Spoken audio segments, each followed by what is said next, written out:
तो देखो मार्वल के अंदर ना हम जब भी पावरफुल वेपन्स की बात करें तो कहीं ना कहीं सबसे पहला नाम हमारे मन में थॉर के वेपन्स का आता है। अब म्योनिर एंड स्टॉर्म ब्रेकर दो ऐसे वेपन्स है जो काफी पावरफुल है क्योंकि ये उरू मेटल से बने हैं। मार्वल का एक ऐसा मेटल जो वाइब्रेनियम से भी ज्यादा पावरफुल है। लेकिन ना आज का ये वीडियो काफी डिफरेंट होने वाला है क्योंकि आज के इस वीडियो में हम बात करेंगे उन कैरेक्टर्स की जो इस उरू मेटल को भी ब्रेक कर सकते हैं।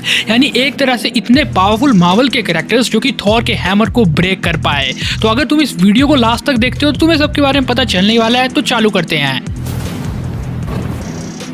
अब सबसे पहले ना मैं इस वीडियो में सिर्फ लाइव एक्शन की बात करने वाला हूँ क्योंकि कॉमिक्स के अंदर हमारे पास कई ओवरपावर्ड कॉस्मिक एंटिटीज है जो कि थॉर के हैमर्स को इजीली बीट कर सकते हैं। जैसे तुम बेयॉन्डर की बात कर लो, Living Tribunal, Infinity, Molecular Man और न जाने कितने कैरेक्टर्स है जो कि थॉर के हैमर्स को आंखें बंद करके बीट कर सकते हैं। लेकिन जहाँ पे हम लाइव एक्शन की बात करते हैं तो जस्ट थोड़े बहुत है जिनको आज हम लपेटने वाले हैं। तो देख लो फिर। तो देखो ना सबसे पहले व्हाट इफ को निपटाते हैं क्योंकि ये एक एनिमेटेड सीरीज है एंड एनिमेटेड सीरीज के अंदर तुम अपने कैरेक्टर्स की पावर्स लेवल्स को जितना चाहे उतना बढ़ा सकते हो। एंड ऊपर से ये तो है ही व्हाट इफ, क्योंकि देखो अगर लाइव एक्शन में भी व्हाट इफ की तरह ओवरपावर्ड कैरेक्टर्स आ जाए ना तो बाद में उन्हें मैनेज करना काफी मुश्किल होगा। शुरू में इतनी पावर्स दे दी तो बाद में अपग्रेड करने को बचेगा ही क्या। लेकिन एनिमेटेड सीरीज के अंदर ऐसा नहीं होता है। यहाँ पे तुम अपने कैरेक्टर्स को जितना चाहे उतना पावरफुल दिखा सकते हो। इसीलिए व्हाट इफ के अंदर हमारे पास कई ऐसे कैरेक्टर्स है जो कि थॉर के हैमर को इजिली ब्रेक कर सकते हैं, जिसमें obviously watcher and infinity Ultron का नाम तो आएगा ही क्योंकि ये दोनों ऐसे कैरेक्टर्स हैं जो कि लिटरली मल्टीवर्सल लेवल तक इंपैक्ट छोड़ रहे थे। एंड ये तो भाई मल्टीवर्स को रूल करने की बात कर रहा था। एंड एविल डॉक्टर स्ट्रेंज जो कि लास्ट में डिमोनिक स्ट्रेंज बन चुका था, जिसके पास कई कॉस्मिक आइडेंटिटीज की पावर्स थी। एंड उन कॉस्मिक आइडेंटिटीज ने अपने अंदर ही एक और आइडेंटिटी को जन्म दे दिया था जिसकी वजह से डिमोनिक स्ट्रेंज पैदा हुआ था। तो हाँ यार, व्हाट इफ के कई ऐसे कैरेक्टर्स हैं जो काफी ओवरपावर्ड है एंड म्योनिर को ब्रेक कर सकते हैं। और भी कहीं ज्यादा है, ज्यादा क्या ही बात करेंगे, एमसीयू में आते हैं अब। तो सबसे पहला बंदा है ओडिन। देखो ओडिन इतना पावरफुल एस्कार्डियन है क्योंकि एस्कार्डियंस की एज के साथ उनकी पावर्स और बढ़ती जाती है। एंड ओडिन जब मरने वाला था तो वो अपने प्राइम में था। अब देखो Odin different energies plus Odin force को चैनलाइज कर सकता है एंड वो फिजिकली एंड मेंटली काफी ज्यादा स्टेबल है। Odin telepathic and telekinesis abilities का तो यूज कर ही सकता है, लेकिन इसके साथ साथ उसकी फिजिकल स्ट्रेंथ भी किसी से कम नहीं है। और यही रीजन है कि ओडिन इजिली म्योनिर को ब्रेक कर सकता है अगर वो एन्चांटमेंट म्योनिर के ऊपर डाल सकता है। एंड अगर हेला ही म्योनिर को ब्रेक कर सकती है तो ओडिन तो सिंगल हैंडल ही कर लेगा। और ये बात तो बिल्कुल मत भूलना कि इतने सालों से ना हेला को जस्ट अपनी प्रेजेंस से कैद करके रखा था ओडिन ने। तो ये बात तो मत ही कहना कि हेला ज्यादा पावरफुल ओडिन से। अब ना यहाँ पे सेकंड कैरेक्टर है स्कारलेट विच। अब मैं जानता हूँ कि ये काफी कंट्रोवर्शियल होने वाला है क्योंकि वांडा के थॉर को बीट कर सकती है या नहीं। थॉर फैंस तो इसको लेके ना ही कहेंगे हमेशा, बट रियलिटी में वांडा थॉर से काफी ज्यादा पावरफुल हो चुकी है मल्टीवर्स ऑफ मैडनेस के बाद। एंड इन माय ओपिनियन वो म्योनिर को भी ब्रेक कर सकती है क्योंकि देखो कई थॉर फैंस को ऐसा लगता है ना कि थॉर तो गॉड है, वो तो इजीली वांडा को बीट कर देगा। तो ऐसा नहीं है यार। देखो थॉर उतना भी पावरफुल नहीं है जितना तुम लोग सोचते हो। एंड वांडा इतनी पावरफुल कैरेक्टर हो गई है एमसीयू के अंदर मल्टीवर्स ऑफ मैडनेस के बाद स्पेशली कि वो थॉर से तो ज्यादा पावरफुल ही है। अब ना यहाँ पे मल्टीवर्स ऑफ मैडनेस के फीट्स लेके नहीं बैठूंगा कि उसने भाई रियलिटी रैपिंग कर दी, ऐसा वैसा कर दिया, डॉक्टर स्ट्रेंज की मिरर डायमेंशन को ब्रेक कर दिया और साथ ही शेप शिफ्टिंग का भी यूज कर दिया। ये सब चीजें काफी है ये बताने के लिए कि वो थॉर से बहुत ज्यादा पावरफुल है। लेकिन अवेंजर्स एंड गेम के अंदर वांडा ने एक ऐसी चीज की थी जो कि उसको म्योनिर तोड़ने में भी कैपेबल बनाती है। वो थी डबल एज स्वॉर्ड को ब्रेक कर देना।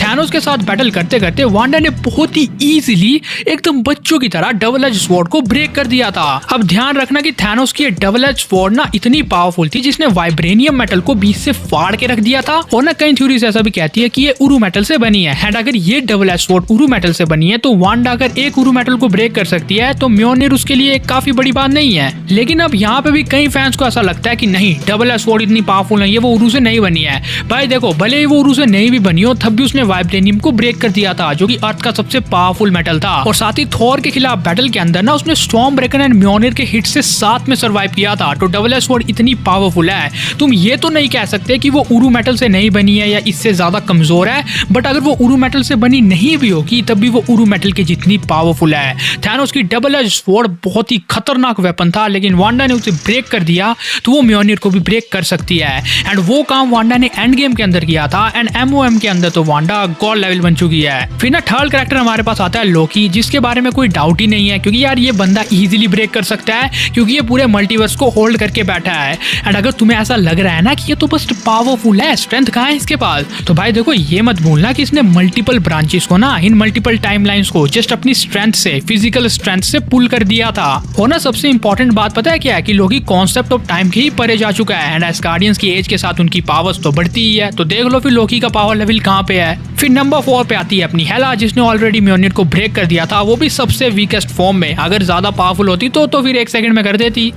अब इसके बाद ना बात करते हैं सेलेस्टियल्स की। अब कई ऐसे सेलेस्टियल्स हैं जो कि थॉर के हैमर को ब्रेक नहीं कर सकते क्योंकि वो काफी कमजोर है। लेकिन जहां पे तुम पावरफुल सेलेस्टियल्स की बात करते हो जैसे एक्सीटार, बट ये तो कॉमिक्स में है, इसको छोड़ो। अगर तुम एमसीयू के अंदर भी एरिशम द जज की बात करते हो तो ये ब्रेक कर सकता है। देखो सेलेस्टियल्स का लेवल हमेशा स्काई फादर से ज्यादा पावरफुल होता है एंड जितने भी सेलेस्टियल्स हमने देखे हैं वो एस्गार्डियन से बहुत ज्यादा पावरफुल होते हैं, स्पेशली जो काफी पावरफुल सेलेस्टियल्स हैं। देखो थॉर भले ही कई सेलेस्टियल्स के ऊपर अपने हैमर का यूज करे एंड उनकी एनर्जीज को एब्सॉर्ब भी करे, लेकिन जो ये ओवरपावर्ड सेलेस्टियल्स होते हैं ना एरिशम की तरह, ये बहुत ही ज्यादा रेडिएशन को अपनी बॉडी से छोड़ते हैं, जिस वजह से एनर्जी मैनिपुलेशन इनकी टॉप नॉच रहती है। अब मैं ऐसा इसीलिए कह रहा हूँ क्योंकि ये म्योनिर को अपनी एनर्जी मैनिपुलेशन से ओवरचार्ज करके ही फाड़ सकते हैं। तो सेलेस्टियल्स के लिए तो काफी ईजी है म्योनिर को ब्रेक करना क्योंकि एस्गार्डियन से ज्यादा पावरफुल होते हैं जैसे एरिशम द जज। इसके बाद एमसीयू की और ज्यादा पावरफुल कॉस्मिक एंटिटीज, जैसे सबसे पहला नाम आता है एटर्निटी का, जिसे हमने लव एंड थंडर में देखा था।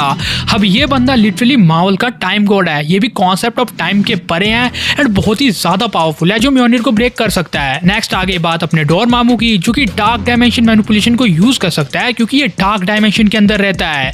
मतलब डोरमामू इतना पावरफुल है जिसका कंपैरिजन एक्सीटार या एरिशम द जज जैसे सेलेस्टियल्स के साथ किया जाता है। तो हाँ, ये भी इजीली ब्रेक कर सकता है म्योनिर को।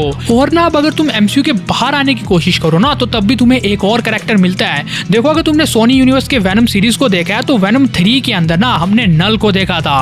हाँ वो बात अलग है, बस एक झलक ही दिखी और कुछ नहीं, लेकिन तब भी दिखा तो। देखो नल एक सिम्बियोट गॉड है जो कि सब सिम्बियोट्स का करता धरता है। उसी ने सारे के सारे सिम्बियोट्स को बनाया है एंड वो खुद इतना पावरफुल है कि वो सेकंड्स में ब्रेक कर सकता है म्योनिर्स को।